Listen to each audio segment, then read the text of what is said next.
पड़ोसी देश हैं, कंबोडिया और थाईलैंड। दोनों के बीच सदियों पुराने सांस्कृतिक रिश्ते हैं, खान पान मिलता है, भाषा में समानताएं हैं और लोगों की जिंदगियां एक दूसरे से जुड़ी हुई हैं। लेकिन इसी नक्शे पर एक ऐसी सीमा रेखा भी है जो सीधी नहीं है बल्कि उलझी हुई है। यह रेखा सिर्फ जमीन का एक टुकड़ा नहीं बल्कि इतिहास, राजनीति और राष्ट्रीय गौरव का एक संवेदनशील धागा है। आज 25 जुलाई 2025 को जब हम बात कर रहे हैं तो इसी सीमा पर तनाव चरम पर है। गोलियों और रॉकेटों की आवाज ने शांति की हर कोशिश को दबा दिया है। सवाल यह है कि आखिर यह विवाद है क्या, जो समय समय पर इतना हिंसक हो उठता है कि दोनों देशों के आम नागरिक इसकी कीमत चुकाने लगते हैं। ये कहानी सिर्फ दो सरकारों के बीच की तनातनी नहीं है, ये उन लोगों की कहानी है जो सीमा के दोनों ओर रहते हैं, जिनका जीवन, व्यापार और रिश्ते इसी सीमा पर निर्भर करते हैं। उनके लिए यह विवाद सिर्फ अखबार की एक सुर्खी नहीं है बल्कि उनकी रोजमर्रा की सच्चाई है।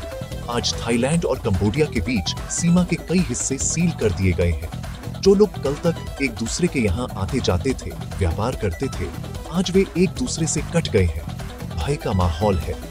इस तनाव की वजह से दोनों देशों के बीच सिर्फ जमीन का बंटवारा नहीं हो रहा बल्कि दिलों का बंटवारा भी हो रहा है। यह विवाद हमें यह सोचने पर मजबूर करता है कि आखिर राष्ट्रवाद की परिभाषा क्या है और इसकी रक्षा की कीमत कौन चुकाता है। इस विवाद के केंद्र में प्राचीन मंदिर हैं, पुराने नक्शे हैं और अंतर्राष्ट्रीय न्यायालय के फैसले हैं। लेकिन इन सबसे ऊपर है राष्ट्रीय पहचान का सवाल।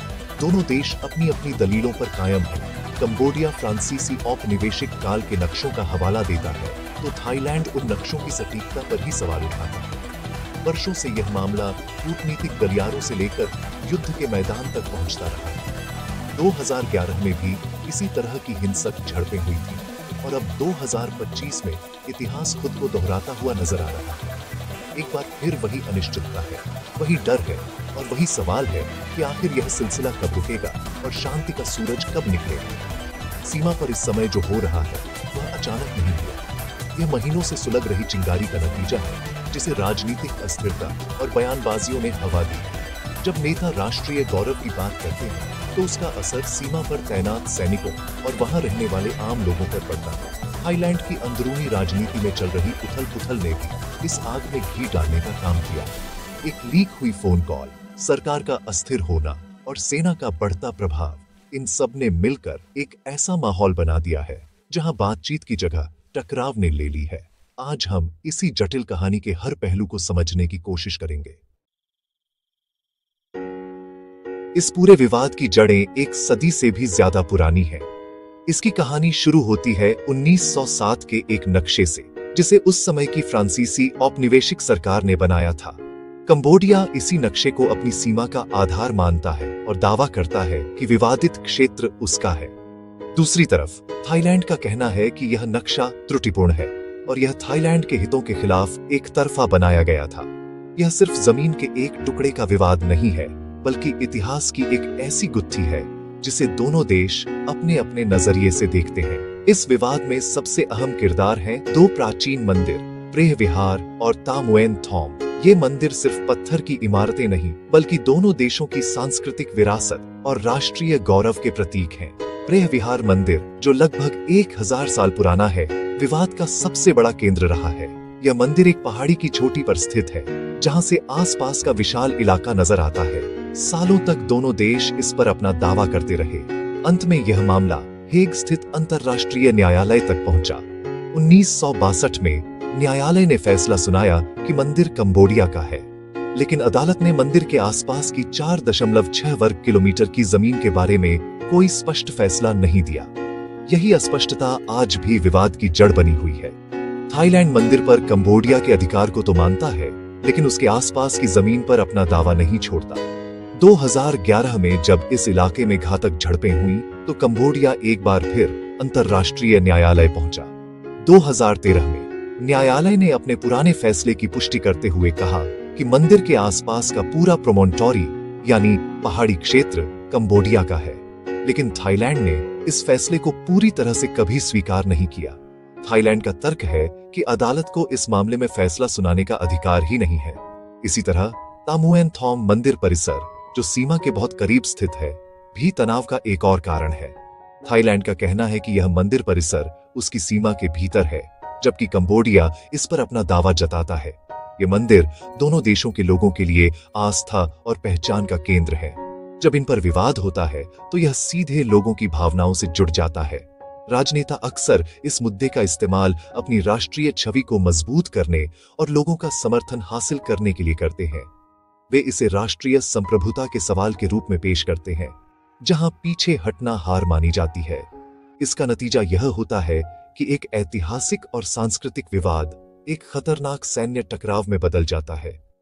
जमीन पर खींची गई रेखाएं लोगों के दिलों में भी लकीरें खींच देती हैं, जिन्हें मिटाना बहुत मुश्किल होता है। साल 2025 की शुरुआत से ही सीमा पर तनाव धीरे धीरे बढ़ रहा था, लेकिन जुलाई आते आते यह एक पूर्ण सैन्य टकराव में बदल गया। इसकी एक बड़ी वजह थाईलैंड की आंतरिक राजनीति में आया भूचाल है। 1 जुलाई 2025 को थाईलैंड की प्रधानमंत्री पैटोंगटार्न शिनावात्रा को अदालत ने निलंबित कर दिया। वजह थी एक लीक हुई फोन कॉल, जिसमें वह कंबोडिया के पूर्व प्रधानमंत्री हुन सेन को अंकल कहकर संबोधित कर रही थी और थाई सेना की आलोचना कर रही थी। इस कॉल ने थाईलैंड के राष्ट्रवादी और सैन्य हलकों में भारी आक्रोश पैदा कर दिया। इसे राष्ट्रीय सुरक्षा से एक समझौते के तौर पर देखा गया, जिसके कारण उनकी गठबंधन सरकार से एक प्रमुख पार्टी अलग हो गई और उनकी सरकार बेहद कमजोर पड़ गई। इस राजनीतिक अस्थिरता ने सीमा पर तनाव बढ़ाने के लिए एक उर्वर जमीन तैयार कर दी। थाईलैंड में एक कमजोर सरकार और एक शक्तिशाली सेना के बीच शक्ति का संतुलन बिगड़ गया।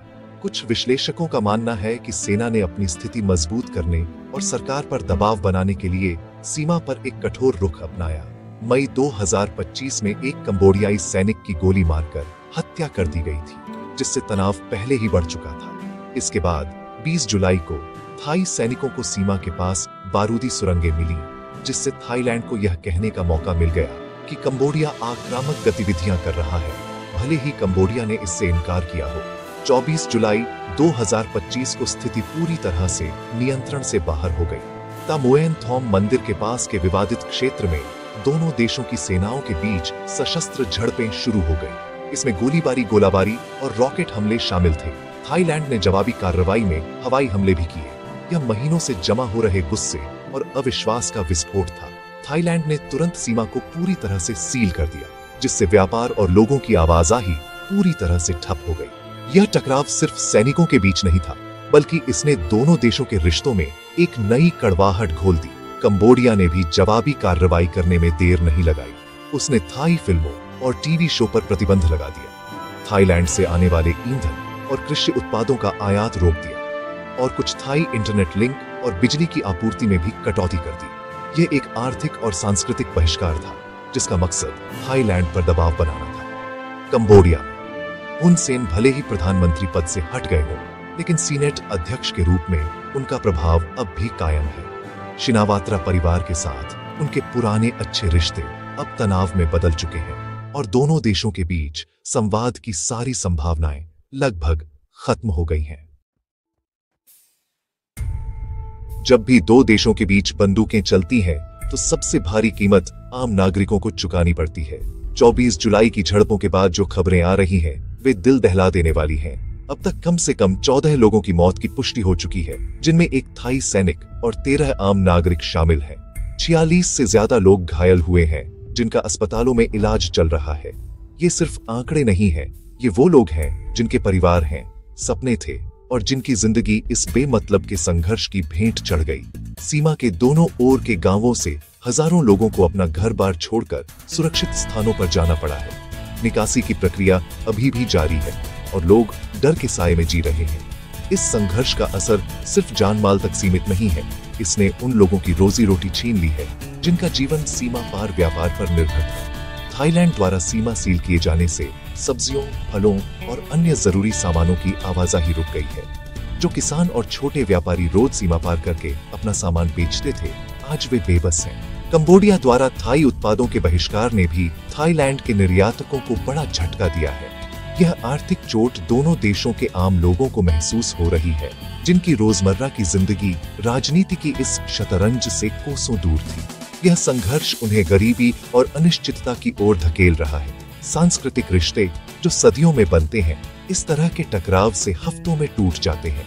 कंबोडिया में थाई फिल्मों और संगीत पर प्रतिबंध लगाना सिर्फ एक राजनीतिक कदम नहीं है, यह लोगों के बीच पनप रहे अविश्वास और दूरी को दिखाता है। भाषा और संस्कृति की जो समानताएं कल तक दोनों देशों को जोड़ती थीं, आज उन्हीं को हथियार बनाकर एक दूसरे के खिलाफ इस्तेमाल किया जा रहा है। सोशल मीडिया पर नफरत भरे संदेशों की बाढ़ आ गई है। दोनों तरफ के लोग एक दूसरे को दुश्मन की तरह देख रहे हैं। यह दरार इतनी गहरी होती जा रही है कि इसे भरने में शायद सालों लग जाए। अंत में यह विवाद थाईलैंड और कंबोडिया दोनों के आम नागरिकों के लिए एक बड़ी चुनौती बनकर उभरा है। यह उन्हें याद दिलाता है कि कैसे राजनीतिक महत्वाकांक्षाएं और राष्ट्रीय गौरव की अंधी दौड़ उनकी शांति और समृद्धि को छीन सकती है। आज जब सीमा पर तनाव है, तो दोनों देशों के लोगों को यह सवाल पूछना चाहिए कि क्या यह लड़ाई उनकी है? क्या जमीन का एक छोटा सा टुकड़ा उनके बच्चों के भविष्य से ज्यादा कीमती है? इस समय अंतर्राष्ट्रीय समुदाय की मध्यस्थता और दोनों देशों के बीच ईमानदार बातचीत की तत्काल आवश्यकता है, ताकि बंदूकें शांत हों और कूटनीति को एक मौका मिल सके। क्योंकि युद्ध में कोई नहीं जीतता, सिर्फ इंसानियत हारती है। शुभ रात्रि।